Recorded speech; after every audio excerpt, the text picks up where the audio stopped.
It was merely a casual dinner with her ex, she claimed, dismissing my unease as excessive. So, I allowed her to attend that meal, but I didn't stay home twiddling my thumbs. Instead, I showed up at the same elegant restaurant with a woman who guaranteed the night would take an unexpected turn for my former partner. By the end of the evening, Emily was in tears in the bathroom, her ex-boyfriend footing her bill. That night became the final time they dined together. Let's rewind to Monday, when this complicated mess began to unravel. I'm 30, working in supply chain management, earning roughly $90,000 a year, and had been dating Emily, 27, for 6 months. She's a marketing professional, thriving on industry connections, client dinners, and networking gatherings. Then there's James, her ex, with whom she shared a 3-year relationship before their breakup 8 months prior. Despite their split, they remained close colleagues, navigating the same professional circles with shared contacts, supposedly for work purposes only. At first, I believed her intentions were genuine. We're adults. Exes are part of life, and that's fine. What matters are clear boundaries. The issue was Emily never established them. James texted her constantly, lengthy phone calls, inside jokes, and invitations to events where they'd spend hours together, leaving me out. Whenever I voiced my discomfort, she'd lecture me about trust being the foundation of any relationship, suggesting my concerns meant I wasn't ready for something serious. It was classic misdirection, and for a time I fell for it. Then came Monday night. Emily casually mentioned she had dinner plans with James on Wednesday at a chic new restaurant in the city center, describing it as conveniently close to their workplaces. When I asked what time I should be ready, she froze, caught off guard, and said I wasn't included. It was just her and James, discussing a potential work project. Warning signals went off in my head. Who arranges a private business meeting with an ex at a cozy, dimly lit restaurant? I told her I wasn't comfortable with it.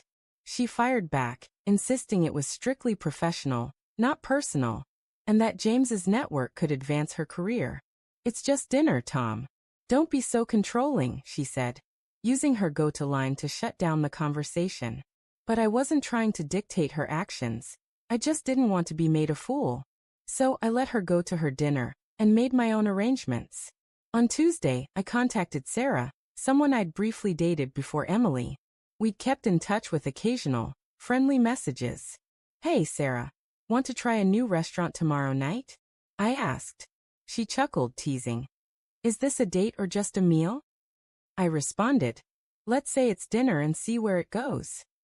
Sarah, confident and quick-witted, always dressed with impeccable style, was the kind of person who could command attention. And I knew her presence would rattle Emily if we crossed paths. On Wednesday, Emily spent extra time getting ready, tailored jacket, low-cut blouse, a wave of perfume, and over an hour perfecting her hair and makeup. Enjoy your work dinner, I said, my voice laced with irony. It's not a dinner, it's networking, she retorted sharply. Romantic networking, of course, I mumbled. She left at 6:30. I picked up Sarah at 7 o'clock. As we drove, Sarah raised an eyebrow. This just about the food? She asked. I grinned. Emily's out with her ex, calling it a work thing. I'm just broadening my own network. Sarah smirked. I'm all in for new experiences, especially if the wine's good. The restaurant was lively, filled with a midweek crowd in smart casual attire, nothing obviously out of place. We were seated by 7:45, and I scanned the room subtly. 10 minutes later, I spotted them. Emily and James at an intimate table by the window, her laughter echoing as she lightly touched his arm. Sarah noticed too, whispering, "That's them?" I nodded. 3 years together, now 6 months of work meetings. Totally platonic. Sarah sipped her wine. Want to make this fun? She asked. What's your plan? I replied. Let's show them what a real friendly dinner looks like. We threw ourselves into the evening, chuckling over books, life, and career stories. Sarah's charisma was effortless, drawing eyes from across the room. About 30 minutes in, Emily spotted us.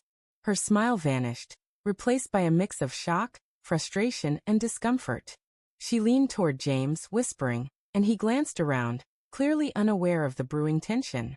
She's not subtle, I told Sarah. She wants to confront us but doesn't know how, Sarah replied, amused. Let's just enjoy our meal. Emily's focus crumbled. Her eyes darted toward us every few minutes while James rambled on, oblivious, likely pitching some professional idea. By 8:30, she excused herself to the restroom, clutching her phone. Moments later, my phone buzzed with her texts. Why are you here? I showed Sarah, who grinned. Keep it brief, she suggested. I replied, having dinner. The food's excellent. Emily, with who? Me. Sarah, you've met her. Emily, this is out of line. Me, why?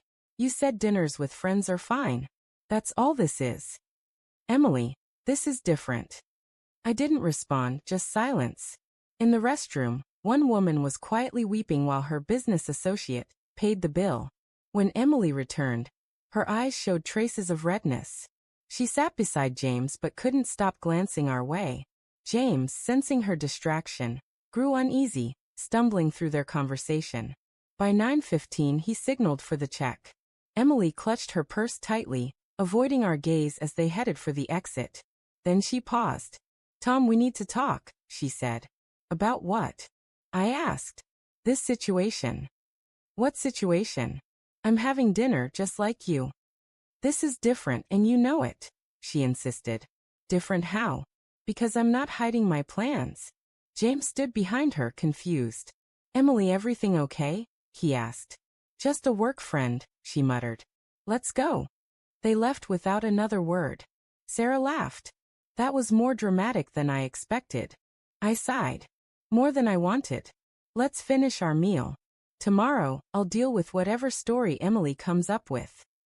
No word from Emily that night, a heavy, revealing silence. By Thursday morning, the tension broke. We need to talk about last night, her text read. Sure, what's up?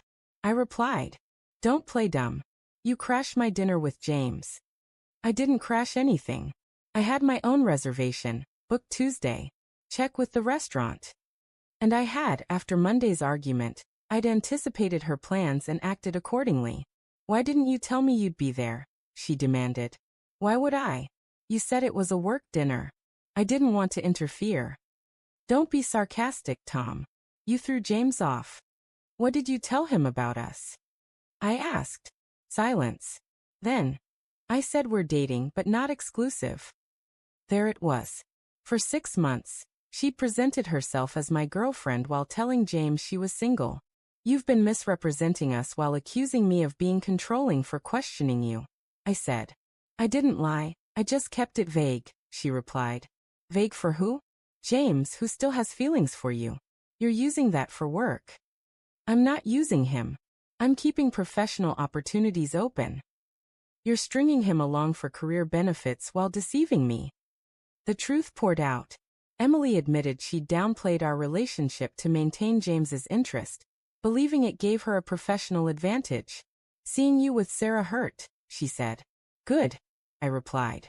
That's how I felt watching you flirt with James like he was still yours. I was just being friendly, she claimed. You were being dishonest to both of us. So what now? She asked. We're done. You had 6 months to be truthful. You chose deception. I ended the call and blocked her. 6 weeks later, the fallout unfolded. Emily's carefully constructed facade collapsed. When she confessed to James, he felt used, having invested time and resources under false impressions. Their professional partnership ended. No more dinners, no more favors. Emily tried to repair things through shared contacts, claiming she'd learned from her missteps. But it was too late.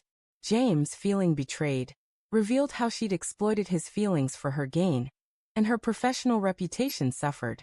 Trust, once shattered, was difficult to restore. Meanwhile, Sarah and I grew closer, building on openness rather than manipulation. Emily's friends tried to paint me as harsh for not forgiving her, but when I explained how she'd deceived both James and me for personal gain, their arguments fell apart. Last I heard, Emily was alone, cut off from James's network and struggling to regain her professional standing. She'd gambled on balancing her ex's affection and my commitment while chasing career opportunities. But when the truth emerged, her carefully constructed world crumbled. It wasn't about control. It was about honesty. Emily called me overbearing for questioning her dinners with James, but she was the one spinning a web of half-truths. She let James believe there was still a spark, let me believe we were exclusive, and let ambition cloud her integrity. In the end, she didn't just lose a relationship, she lost her credibility. That dinner didn't dismantle her scheme, it revealed it. James paid the bill that night, but it was the last time he fell for her deception.